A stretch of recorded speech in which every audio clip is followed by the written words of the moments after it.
Hi, it's Asha with Birth of Your Life. It's been a while since I've done these videos, but I wanted to share something with you. So this weekend I took this 2-hour workshop on Sanskrit, and I started learning a little bit about some of the words that I talk about in my work, and also that are associated in my yoga and spiritual practice.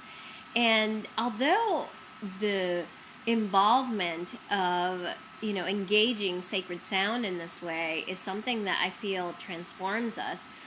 You know it when you do any kind of mantra, or any kind of, when you utilize or listen to or experience and voice sacred sound, there's something that happens to us.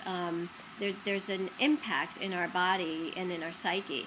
And so obviously, that spending 2 days doing that kind of work is amazing and transformational and all that great stuff.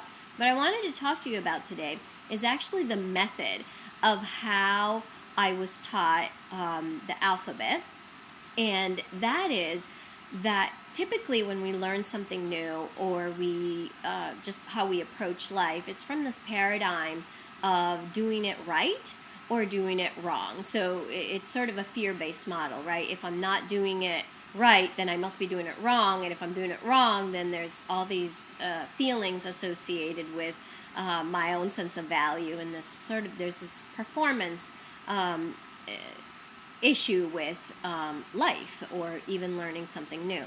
So what we were asked to do was to move away from that paradigm, to totally suspend it and let go of it, and walk into a paradigm where we really focus, have a point of focus. And any time that we move away from this point of focus, we, with non-attachment, bring ourselves back to that point of focus of what we're intending, which for the weekend was really learning and experiencing the sounds of the sacred language.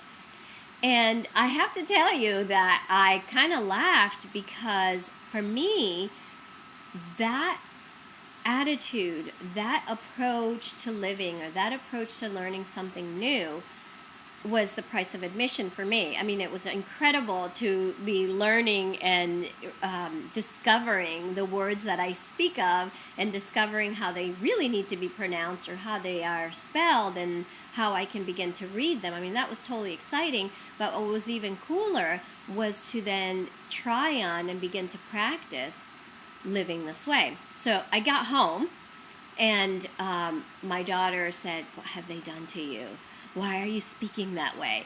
And why she was saying that was because in my 2-hour drive, I started thinking about, what is my point of focus when I get home? I started thinking about, what's my point of focus at this moment in my life, but also what is my point of focus when I arrive at home? And if you have kids, you know that sometimes it's like you are away and you come back and you just kind of want to decompress, and before everybody kind of comes at you.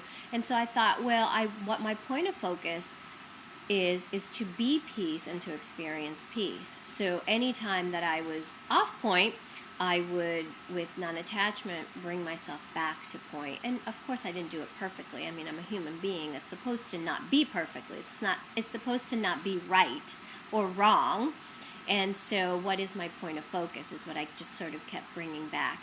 And so I wanted to share that with you today on this beautiful Monday morning, as you begin your week, to kind of start thinking of your life as not doing it wrong or not doing it right, but what is your point of focus? What is something that you want to intend and focus on? And when you see yourself moving out of that focus, bringing yourself back to the focus with compassion and non-attachment.